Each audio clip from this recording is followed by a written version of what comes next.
Today, we start a brand new series, a 10-week series, and this is a series that you have to pay attention to because for the next 10 weeks, we're going to get real with some obstacles that you and I face. And we're going to take it to a real God who has real answers so that you and I can find real freedom. This series, for the next 10 weeks, I'm calling it From the Pit to the Palace. Any guesses who we're going to be talking about? Well, if you guessed Joseph, you got it right. He was a guy who was very enthusiastic, thrown into the pit, but no matter what obstacles he faced, he eventually found himself in the palace. You and I have been put here on this earth for a purpose, and we will go through many pits of our own in our own life. We'll face so many different obstacles, but if we pay attention to the people that have walked with God in the past, we also can overcome those obstacles and find ourselves in our purpose, no matter what it is. Might not be a palace like Joseph was. And today, we're going to start off with meeting Joseph as a 17-year-old young teenager. You can imagine him, strong, young, very enthusiastic, and he encounters his very first obstacle that every single person on this planet faces. It is called envy. The enemy of envy is what we're going to be talking about. And something that we need to understand about envy is everybody faces it, but nobody will admit to it. Think about it. Do you struggle with envy? Of course, the answer is no. Just like I said, nobody wants to admit to it. However, we all have gone through seasons in life where we looked at somebody else and wished that we had it. Could be the birthday gift that your sibling got that was better than what you got, or a Christmas gift, or your teacher picks somebody else instead of picking you for a certain job, and then you grow up and instead of you getting that promotion, somebody else gets it, and we have envy. Today, I want to talk to you about the enemy called envy. Joseph was a very special boy to his father. His father's name is Jacob. Now, Joseph was the firstborn son to Jacob. However, Jacob already had 10 sons. And you can say, wait a minute, how was Joseph the firstborn son to Jacob if Jacob already had 11 sons? Well, it's like a crazy riddle, isn't it? Well, you see, Jacob had 4 wives. Well, let me say it again in case you're not surprised. He had 4 wives. You're like, what? Yes. And he had 10 sons with his 3 wives, but Joseph was his firstborn son to the wife that was his true love named Rachel. What a beautiful love story, right? And after many years of Rachel not having any children, Joseph is born. And you can imagine Joseph being born to Jacob in his old age, to the wife that he truly loved. Now, don't get any ideas. This was in the Old Testament time, all right? And Jacob has Joseph, and he loves this son. It's a son that he has worked hard for. It's a son that he's put up with a lot of trouble and trauma. And finally, here's this blessing named Joseph. Now, you can imagine what a recipe for envy that can be in that household. Here's a boy. He's 11th. He's got 10 older brothers, but Joseph is treated as the firstborn son, loved by his father, and we're introduced to this enemy that we all face called envy. What is envy? A good way to define it is a sick feeling, a very sick feeling caused by someone else's success. You ever been car sick, seasick? You feel nauseated, you want to throw up? Well, it's kind of like that. It's feeling very sick because of somebody else's success. Let's look at this in Genesis chapter 37, where we pick up on Joseph's history over here, and we meet him as a 17-year-old teenager. It says, now Israel, that is Jacob, loved Joseph more than any other of his sons. Just like I told you, he had other sons, but Joseph was the one that he loved the most. And it tells us why. Because he was a son of his old age, and he made him a robe of many colors. So he's getting this special clothes, and he looks different from all his other brothers. And you can imagine a father loves his son, and he's showing a way of letting his son know how much and how special he is to him. Verse 4 tells us, but when his brothers saw that their father loved him more than all his brothers, they hated him and could not speak peacefully to him. Let's introduce this beautiful question. What causes envy? What are the causes that makes us feel envy? And we know we're embarrassed to admit that we have this sick feeling because of somebody else's success, because we don't want to admit to it. But it's good to see the Bible talks about the scars of those who lived and the traumas that they faced. What causes us to be envious of others? What caused Joseph's brothers to be envious of him? Before we answer the question of what causes us to be envious, we need to admit that we all struggle with envy. If we don't admit that we all struggle with envy, this will just become a head knowledge and will not become something that transforms us. Like I said earlier, envy starts from a very young age. I remember people talking about when they had a new baby, they wanted to make sure the older sibling was not envious. I've seen it in my own children. When my wife would carry another baby, they would immediately come and grab on and want that attention. Hey, you know what? I've seen envy not just in human beings, but also in animals. I had 2 dogs. And you go pet one dog, guess what? The other one is envious.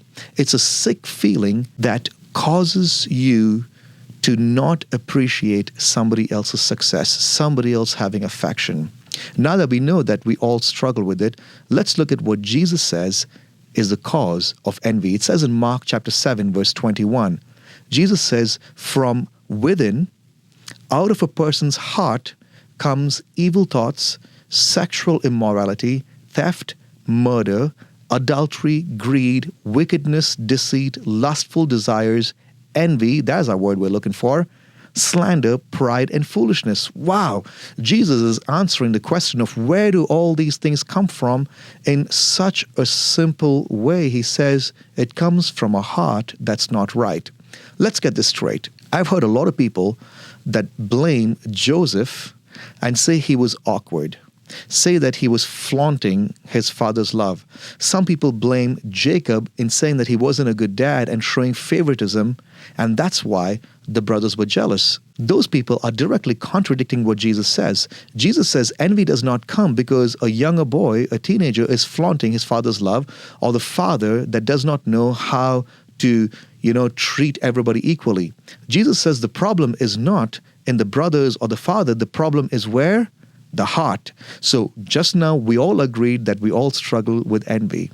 And Jesus says the problem, the heart of the matter, is the matter of the heart. The problem is in the heart. We get a clear picture of these brothers' hearts in the verses that follow. See, I had to warn you earlier that envy comes from the busted heart, not from a brother who's excited and is living free. Joseph talks about a dream that he has. His dream was not like, MLK's dream. His dream was, he said, we were in the field and my bundle that I had of wheat or whatever it is was standing tall, and all the other bundles of the brothers bowed down to his. And you can see that he's pushing it a little bit. Now, it gets worse. Genesis 37 verse 9, it says, "Then he dreamed another dream." Well, maybe this time he'll keep it to himself, right? No, he doesn't. And he told it to his brothers, and he said, check this dream out. "Behold, I have a dream." Another dream. "Behold, the sun, the moon, and 11 stars were bowing down to me." Come on, it looks like Joseph is really pushing it, and that's why I had to tell you. Envy is not caused because a 17-year-old teenager is pushing it and rubbing it in your face. Envy is caused not because of what's out there, but where? From in here. It comes from the heart. It's a heart that should be blamed, not the person that could be awkward, that does not know the limits, but when we let envy grow, it's because of a heart that's not been set right. Now, what happens when you don't have envy checked? When we blame others, the reason why this is important is because we oftentimes blame others and say, man, he's just flaunting it and he's just showing off, and it doesn't matter. It doesn't matter because we cannot change those people out there. The only thing we can change is the person in the mirror. It's you. The fruit of envy, when it's not checked, when it's not cut off from your life, it says that it will lead to spiritual, emotional, and physical death. That escalates very quickly, doesn't it? It says in Proverbs chapter 14, verse 30, it says, "A heart at peace gives life to the body, but envy rots the bones." In other words, it says it's like leukemia, it's like bone cancer. It is sure to kill you. So the obvious question then is, how can these jealous brothers, how can they get a heart that is being transformed so that they can overcome envy? And it's not just about those brothers who are dead and gone. It's about you and me and our siblings. How can we get over envy? How can we get over when your dad chooses to do something, instead of doing it with you, he does it with somebody else? Instead of hanging out with you, he's hanging out with somebody else. Instead of your sibling playing with you, he's playing with somebody else. Instead of your classmate sitting next to you, they decide to sit with somebody else. Your teacher picks someone else instead of you, and we get jealous, we get envious. How can we overcome this so that we don't let it grow in us like a cancer that will bring death? Let's look at the enemy of envy. Now, we want to be the enemies of envy, and look at how Jesus helps us transform our heart so that we don't give in to envy, but we can have a transformed heart. We get to see a clue to this question of how can my heart be transformed in the way Jacob, the father, responds to Joseph when Joseph shares his dreams. The father is not going to be envious like the brothers are, but he has a very different approach to Joseph's 17-year-old, enthusiastic, joyful actions in sharing his dream. Let's look at this. Genesis 37 verse 10 tells us, "But when he told it to his father and to his brothers, his father rebuked him and said to him, 'What is this dream that you have dreamed? Shall I and your mother and your brothers indeed come to bow ourselves to the ground before you?'" Now, you got to get this straight. Jacob, it shows us that he's not raising a pampered, spoiled brat. To rebuke someone is to discipline them, is to say, "Stop it, zip it. What's wrong with you?" So we know that Jacob was not a bad dad. Jacob is not envious. Jacob is not jealous. Jacob is not threatened. Jacob is very firm, very stern. Now look at the contrast. Genesis 37 verse 11. His brothers were jealous of him, but his father kept a saying in mind. Please get this. When your heart is messed up, your mind does not work. Many of you think that your mind is not working because you're a teenager, because you've not developed yet, because you've not gone to school, you've not gotten an education. But I want you to know the mind will function properly if the heart is in check. And we're asking the question, how do we keep our heart at check? You see, the root of envy is a dissatisfied heart. We experience envy when we cannot have our heart's desires because we've not learned the secret to contentment. How can your heart change so that your mind can function once again, so that you're not having this cancerous envy that's growing in you? It's when you recognize that we're struggling with something called dissatisfaction, and we're embracing and envying other people's success, and we have this sick feeling. The enemy to envy is contentment. Where a heart is content, there is no room for envy. But this is not speaking of being content with the things you have and the people in your life, because it's easy for us to find excuses and say, well, I'm poor, I'm broke, I don't have a dad, I don't have a family, how can I be content?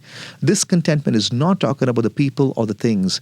This contentment is talking about being content with God. This is a contentment that says, I know that God knows my needs and I trust that He will take care of my needs. The Apostle Paul in the Bible, he learned this. He learned how to protect his heart from envy and to have true contentment. It says in Philippians chapter 4, verse 11, he says, I have learned how to be content. I've learned to be content. So this is something that we need to learn. This is something that today we need to make a decision to say, God, teach me to be content with you and with you alone. Just like the Apostle Paul, I have learned how to be content with whatever I have. I know how to live on almost nothing or with everything. I've learned the secret of living in every situation, whether it is with a full stomach or empty, with plenty or little. Then he says, for I can do everything through Christ who gives me strength. Paul's contentment came from knowing that even when others have more than him, he has everything he needs when he has Jesus. Joseph's brothers didn't have this contentment, but this contentment can be yours and it can be mine. How? We need to get real with the people and the things that we're envious about. And we need to give it to Jesus and ask Him to help us to be fully content in Him, knowing that no matter what comes your way, no matter who flaunts their success, no matter who shows off before you, no matter what your sibling has, no matter what your parents have, no matter what your neighbors have, you need to know that you have everything you need because you have Jesus. Now, If you're ready to make that commitment, I want to give you this last verse that I want to share with you. It's a promise that comes for those who find their contentment in Jesus. Are you ready for this? It says in Psalm chapter 37, take delight in the Lord, that is, find contentment in Him, and He will give you your heart's desires. Isn't that a beautiful promise? You be content in Jesus, and He will give you all the things that you need to be content about. All the things that you need to desire, He takes care of it. And then it says, it gets better. Commit everything you do to the Lord. That is, give all your content joy to Him. Everything you do, do it joyfully for Him. Trust Him. And it says, and He will help you. When you are content with Jesus, He gives you His desires, and then He promises to help you wherever you need help. Call out to Jesus, ask Him to be your contentment, and then learn to walk daily in finding your contentment in Him. God bless you.